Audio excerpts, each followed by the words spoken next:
इस लेक्चर में इंडिगो के रिगार्डिंग डिस्कस करेंगे। ये एक चिप है जो अभी डेवलप की है इंडिया के साइंटिस्ट ने। ये चिप आप देख सकते हो, ये हाथ में दिखाई दे रही है इनके, ये चिप है, ये मिनिस्टर है, यूनियन मिनिस्टर। तो ये चिप क्या काम करेगी और किसने डेवलप की है? ये चिप डेवलप की है भाई साहब national institute of animal biotechnology. ये हैदराबाद में इंस्टीट्यूट है, इसके साइंटिस्ट ने लॉन्च की है ये चिप इंडिगो नाम से।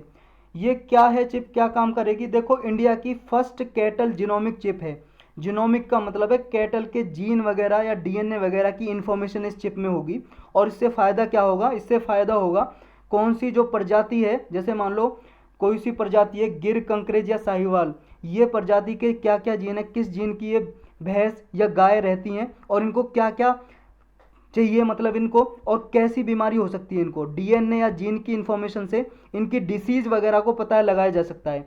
तो इनको क्या है, जैसे बहुत सारे पशु क्या होते हैं, अभी कैटल मर जाते हैं बीमारी की वजह से, तो अगर इनकी बीमारी को पता लगा के इनकी दवाई वगैरह, मेडिसिन वगैरह डेवलप कर लें तो इनको बचाया जा सकता है और फार्मर को भी फ़ायदा होगा। अगर भाई साहब उनकी अनवांटेड टाइम पे, यानी कि बेकार वाले, मतलब ऐसे टाइम पे उनकी भैंस मर जाती है, मान लो उनकी गाय मर जाती है, तो उनको बहुत ज़्यादा नुकसान होता है। अगर वो नहीं मरेंगी या उनके लिए दवाइयाँ हैं या उनकी डेवलपमेंट के लिए कौन सा चारा चाहिए, कौन सा कि किस, मान लो इंडिया के किस एरिया में है तो उनके लिए कौन सा सूटेबल इन्वायरमेंट है, ये सारी इन्फॉर्मेशन होगी तो किसान के लिए भी फ़ायदा होगा और उनकी इनकम जनरेट होगी। तो इतने सारे फ़ायदे होंगे इनसे। तो ये मेनली जो डेवलप की गई है कैटल जीनोमिक चिप, ये किस लिए डेवलप की गई है? जो इंडिजीनस कैटल ब्रीड है, इंडिजीनस का मतलब हमारे भारत की मूल जो भैंस या गाय की ब्रीड है, प्रजाति हैं, जैसे गिर, कैंकरेज, साहिवाल, ओंगोल, ये जो प्रजातियां, इनको बचाने के लिए, कंजर्व करने के लिए ये चिप डेवलप की गई है कि इनकी सारी इन्फॉर्मेशन इस चिप में होगी। ये भाई साहब देखो हमारा इंडिया है, यहाँ पे ये साहिवाल प्रजाति की गाय भैंस मिलती हैं मेजर पंजाब में, और ये थिरपारकर ये राजस्थान में मिलती हैं मेनली। वैसे तो और बहुत जगह मिलती हैं, मेनली यहीं पे मिलती हैं ये। जो ये है कंकरेज, ये राजस्थान गुजरात दोनों में मिलती है। गिर मिलती है आपकी राजस्थान में।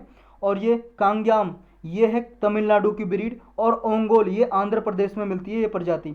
ये आप देख सकते हो, ये हैं भाई साहब आपके, ये वाला जो आपको दिखाई दे रहा है गिर वाला, गिर गिर प्रजाति की गाय और भैंस, ये भैंस और गाय है गिर प्रजाति की। ये भाई साहब कंकरेज है, ये है कंकरेज, कंकरेज।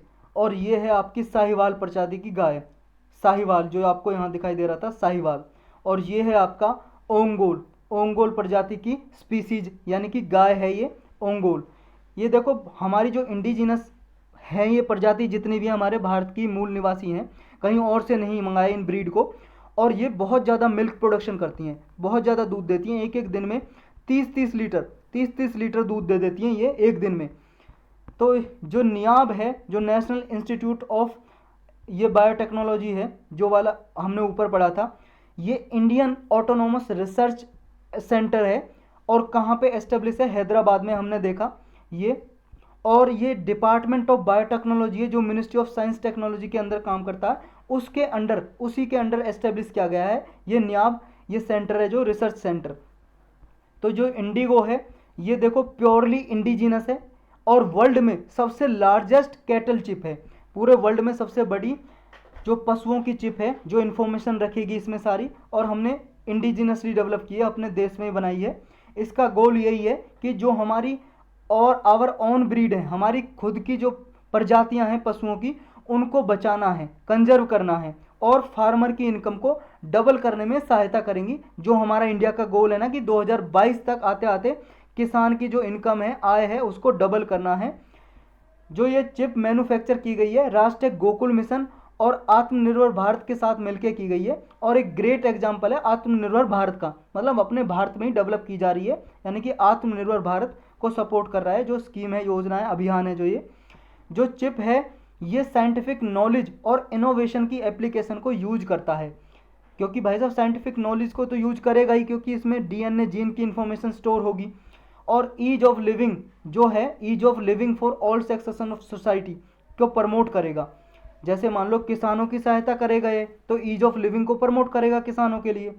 इंपॉर्टेंस क्या है ये इंडिजिनस ब्रीड की, जो हमारे भारत की प्रजाति हैं, इनको हम बचाने की इतना मतलब प्रयास कर रहे हैं, एफर्ट लगा रहे हैं, तो इनकी क्या महत्वपूर्ण है, क्यों इंपॉर्टेंस है? इसलिए इम्पोर्टेंस है क्योंकि जो इंडिजिनस बोविन्स हैं यानी कि जो गाय भैंस वगैरह हैं, ये देखो हमारे जो क्लाइमेट और इन्वायरमेंट है, लोकल क्लाइमेट इन्वायरमेंट, ये इनके लिए सूटेबल है।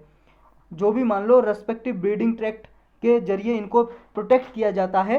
तो जो इंडिजिनस ब्रीड हैं, ये जो हमारे लोकल इन्वायरमेंट है, क्लाइमेट चेंज होता है तो इन पर कम इफेक्ट पड़ता है, क्योंकि ये क्या है, जैसे मान लो कोई राजस्थान में रहती है तो क्लाइमेट चेंज होगा तो ऑलरेडी वो सूटेबल है उन ब्रीड के लिए इन्वायरमेंट। अगर उनको वहीं पे रखा जाएगा और उनके लिए प्रोटेक्शन के लिए कंजर्वेशन के लिए एफर्ट लगाए जाएंगे तो उनके लिए फ़ायदा हो सकता है। क्योंकि अगर मान लो कोई विदेशी प्रजाति हम लाएं और उन हमारे इन्वायरमेंट जो है हमारे इंडिया का वो सूट ना करे तो भाई साहब चांस जब वो मर जाए या उसको कोई बीमारी हो जाए। लेकिन ये लेस इम्पैक्ट होता है, कम प्रभाव पड़ता है इन पे क्लाइमेट चेंज का। जो मिल्क देती हैं जो इंडिजिनस एनिमल्स, जो हमारी इंडिजिनस एनिमल्स हैं, भारत की प्रजातियां स्पीसीज हैं, दूध देती हैं, वो हाई इन फैट होता है, मतलब इसमें फैट का लेवल, चर्बी का लेवल ज़्यादा होता है और SNF कंटेंट ज़्यादा होता है। मतलब इनसे क्या है, घी ज़्यादा निकलता है, एक तो घी और SNF कंटेंट ज़्यादा होता है। SNF कंटेंट क्या होता है, देखो मिल्क में बटर फैट और वाटर को छोड़ दें और भी सारे न्यूट्रिएंट्स होते हैं, जैसे ये कासिन, लैक्टोज, विटामिन होते हैं, मिनरल्स होते हैं, इनको क्या बोलते हैं, इन सबको मिला के SNF कंटेंट बोलते हैं, क्योंकि ये मिल्क की न्यूट्रिटिव वैल्यू को बढ़ाते हैं सिग्निफिकेंटली। तो इसलिए ये इंपॉर्टेंट है हमारी इंडिजिनस ब्रीड। तो यही था बस इस लेक्चर में।